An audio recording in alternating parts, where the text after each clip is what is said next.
Corona की बिगड़ती सूरत हाल, मई में होने वाले इम्तिहानात मुलतवी। 15 जून तक कोई इम्तिहान नहीं होगा। वजीर तालीम शफकत महमूद का ऐलान। मैट्रिक और इंटर के इम्तिहानात एक बार फिर मुअख्खर। मई के तीसरे हफ्ते में दोबारा जायजा लिया जाएगा। ओ लेवल के इम्तिहानात अक्टूबर और नवंबर में होंगे। जनवरी तक जामियात में दाखिला मिल सकेगा।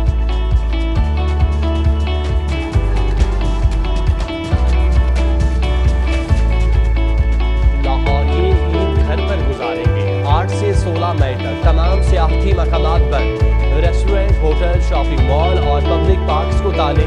ईद पर बैनुल अज़लाई और बैनुल सुबाई ट्रांसपोर्ट भी नहीं चलेगी। NCOC के बड़े फैसले, शहरियों को रश से परहेज की हिदायत।